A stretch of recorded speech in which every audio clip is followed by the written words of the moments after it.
too, WRPB and WRPB Studios. You guys have been following me for 30 years, know that there's two topics that are my favorite. One is food. Now, I've lost a lot of weight since my stroke, but food is a big one for me.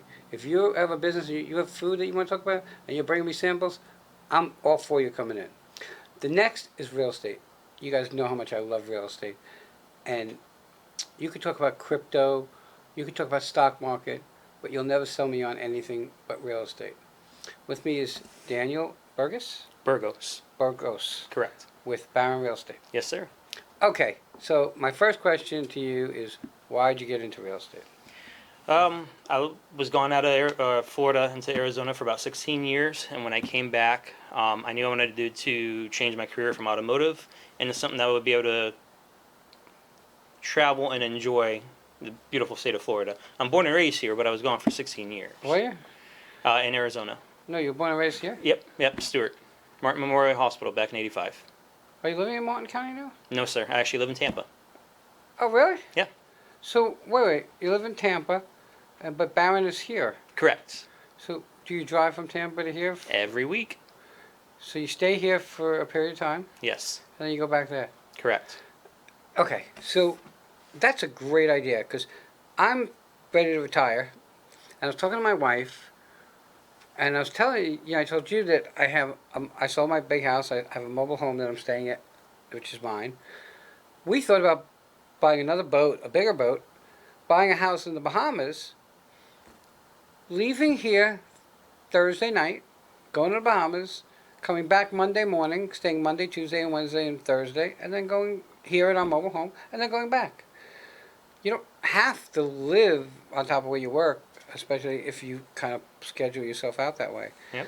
So I'm going to guess, since you're a Stewart boy, that your family's Stewart? Port St. Lucie, actually. Okay, so Yep. you stay there when you're here? Yeah. Okay. Yep, sure do. Yeah. Why? Why did you choose to live in Tampa? And So I've always had a big love for Tampa since I was a kid. I just always loved it out there. Even when I was in Arizona, I would drive from Arizona to Tampa, stay there for Wow. a week, and then drive back Oh, wow. Every year. Always had a big love for it, but I have roots here. I have family here. I have an office at the Barron office, and I have a partner. I drive back and forth. His name is Benjamin Martin, a great agent. We went to school together, and it's actually because of him that I joined Barron. huh, that's So, interesting. yep. So being in real estate, and I remember my years.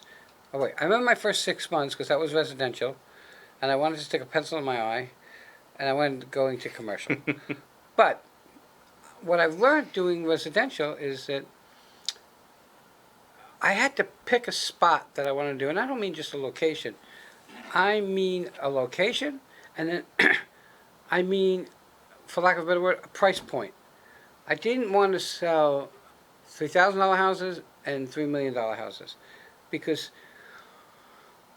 you need to deal with different people different ways. Correct. Different buyers different ways, different sellers different ways. So what's your preference? I mean, what do you like to sell? I'm actually complete opposite. I like to service every aspect in the industry. I've done things from mobile homes to condos to a school. We just closed on a school at the end of last year in Fort Pierce. Oh. So I try and offer my services in every way possible, because I believe that if you love what you do, it doesn't matter what section of it you're doing, as long as you're doing it. Well, there's people that I've spoken to, they like to do waterfront. They like to do only condos. They like to do 55 or older communities. They like to do HOAs. You mentioned something interesting. You sold mobile homes. When I started, we were not allowed to sell mobile homes. As long as there's not a VIN. If it has a VIN, I should say manufactured homes. If it has a VIN, I can't touch it. If it's a car. Right. Right. Because it's interesting, because my mobile home, it's interesting because I never had a mobile home before, and I mean, it's 1,350 square feet, 3 bedroom, 2 baths. It's pretty large. Yeah. Bigger than a lot of houses, small houses here. And every year I don't have tax to pay on it. I pay just as if it was a car. But it's because it's so big, it's double wide. I have to pay 2 registrations, not just one. But I see in Spanish Lakes, I see realtor signs coming up on mobile homes that have VIN numbers on them. I know that, and I don't think they're allowed to sell it like that. So I don't know. Unless they're licensed for it. Oh, really? Yep. Is there a special license to do? There is. Okay. There so I is. didn't. The reason I bring people on is because I learn something new every day, and I love to learn something new. So, again, why you were in an industry, in the automotive industry, why just real estate? I mean, I know that you love this area and stuff, but you could have done automotive industry here. Well, why did you choose to do real Well, estate? Quick story. You know, when I was in Arizona, I was a shop owner for a long time, and I ended up working for Chevrolet for about 5 years, which I learned a lot. Chevrolet was a great company to work for. The director, the service director, Derek Haddad, was an amazing person, very firm, but I was kind of at a cap, and I have a certain goal in life that I would like to meet, and being in the automotive industry just wouldn't get me there, doing that solely. So I was telling you, one day I was a truck shop manager at a Central Ford in Seward, and I was sitting behind my desk one day, and I was opening, closing the dealership every day, and decided, this isn't for me anymore. What can I do that's going to make me travel and see Florida and still be in customer service and help people? And real estate was the first thing that came to mind, and I'll never go back. Okay. Best decision ever. Are you married? I'm engaged, actually. Okay, you have kids? I have 2. Okay. So, this is my question, and I ask this to everybody who changes careers, or younger people who get into a career. Did you have family support? No. Did your fiance say, "Yeah, I got you. Don't worry about it. Go take it"? Nope. Okay, so that makes it 5 times harder to do when you don't have that support. I was set up for it, though. When I left Arizona, we sold our house out there. We made like $110,000 profit, so we had money put away. Where I was in a position where I can walk away from the dealership for 2 months, 3 months, take the real estate class, the exam, and essentially hang my license. Did she help you study? No. No. No. And see, and my wife, even though I had been in real estate for years, a lot older, much harder when you're older, she was on my case. You need to study. You need to study. And she'd sit with me, and I wouldn't study because I just really didn't have the time because I had so much other stuff to do. But I had support. She wanted me to get my license again because she knew how much I loved it. You're right. There is this. I mean, I love what I do here, and I started this industry. It didn't exist. But there's something about the real estate industry that draws you in like nobody's business. It's that smile. Okay. It's that doing that final walkthrough, getting to the closing table and seeing tears just run down people's cheeks. Like, so many situations where people don't even know that they qualify to buy a home. And I don't do homes. We were talking about that. But if my friends ask me, I put deals together that probably not many people, because I have the best mentor. And you're right, this feeling of, oh my God, these people are in this home now and it's theirs. Even though it's not theirs, it's the bank's. But that's a whole other story. And one of the facts I found today is that 46% of the homes in the United States have no mortgages because people have been buying with cash, probably from other countries. Right. So you didn't have family support. How about your parents?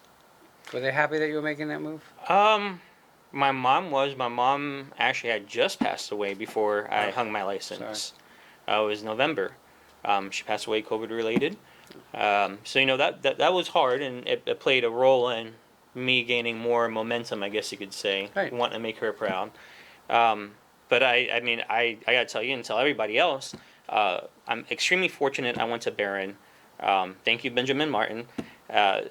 We say this thing at the brokerage. We have a Steve Benaziac. He does in-person classes 4 days a week. I'm in Tampa, so I can actually log in through Zoom and be in all the classes. You're welcome, because I was a pioneer for Zoom. Oh, I like that. And Skype. That Oh. wasn't around when I started. Oh. I got that off the ground. We use it daily. I We use can it daily. But the amount of support that was giving and the education from Steve and other people within the brokerage really helps get agents a jump start and gives them the best advantage starting out. Whether you're born and raised here or you're just moving here, it's just been great. There's no other place I can imagine being. And that's why when I made the decision, I was like, I'm going to move to Tampa. I sat with Steve and Jason Yarborough about trying to open up a brokerage out there, and they sent me guidelines on what needs to be done, and that's what I'm working on now.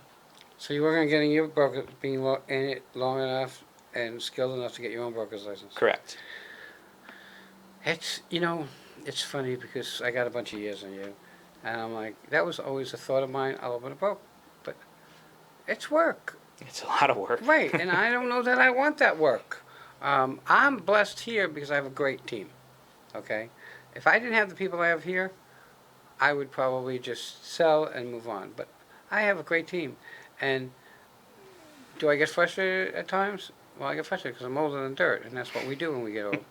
But it's when you talk about how it feels when people close and you're at the closing table. I didn't have the same thing because I do a lot of commercial. But it was kind of cool when I sold a 14-unit apartment building, and at the closing, when it was done, we came back to the apartment building, and almost every unit made a party. They were so happy that they weren't going to be thrown out. He wasn't going to raise the rent. And that was a great feeling because we knew we helped those people. And the guy who bought it got a great deal. You're right. There's something about real estate. And whether it be commercial or residential, somebody's almost always smiling and happy. And you're almost always helping somebody in some fashion. Yep. So is there anything within the real estate market that you don't like to work on? Just so you know, when I started in real estate, the interest rates were 18.5%. And we couldn't sell a $3,000 house. And I was working in the Asbury Park area right after the riots. Right. So there were tons of $3,000 houses, okay? And we couldn't sell any of them. Brutal. Is there stuff that you just don't want to deal with? I gotta say, probably the trickiest thing is condo associations, HOAs. They all have different rules. They handle everything differently, and it could be real tricky. But getting past that point, I mean, there's really nothing that puts a thorn underneath my foot that just makes me want to stay away from it. I think that because you do listing too. Absolutely, yes. I think that a lot of people don't understand. First of all, you probably come across this. People who own houses think that their house is the end-all be-all. And every house on the block could sell for $100,000, but theirs is worth $400,000. Yep. So you got to get people into a mindset of what the reality is. That would be first. The next thing is people don't understand what values a house. Like they'll think, hey, you know what? Put a pool in. That's not an advantage to a home. Yeah. It's not worth it. Redo the kitchen, an advantage. Redo the bathrooms, an advantage. But before you even do any of that, clean up the front. Yeah. Okay? Because when people drive up, that's going to be the first thing that they see. Do you deal with like new construction? Yeah. Absolutely. I actually partnered with a company in Tampa. They originate from a different state. I forget what state they come out of, but it's called Onyx and East. Great company, great homes. I actually have some of them on my websites and social media. You guys can check them out there as well. But just all around great builds. I mean, beautiful homes, 2-story homes, and wide open floor plans. I mean, you walk in, it's like walking into an auditorium almost. They're beautiful. Wow. All right, we're getting tough for our time. You mentioned website. You have a website? I do. Which is? DanielBurgos.BaronRealEstate.co.com. And you have a phone number that people can reach you? Phone number is 772-233-6226. So, I've said this a million times and I'll say it one more time. Always use a professional. Us in everything, but even a big chunk in real estate, because if you do a for sale by owner, you're actually going to get less money than you would if you use a realtor. Actually, about 17% less. Well, my numbers are, if you don't use a professional in anything, expect to have 5% less profit and 10% more aggravation and frustration. That's the truth. Okay? And again, there's things in this world, why would you want to do them? For the money it would cost them to bring on a realtor? compared to the money it would cost them to have to leave work early, to come home, make sure, that the people get in, and then how many people will stand you up, and then you have to pre-qualify everybody. Why wouldn't you want a professional to do what they know best? Absolutely. Absolutely. Daniel's in this industry for a reason, and like I said, always use a professional. What's your phone number again? 772-233-6226. Daniel, thank you so much for coming on. Absolutely. Thank you for having me. Everybody, stay tuned. We'll be right back.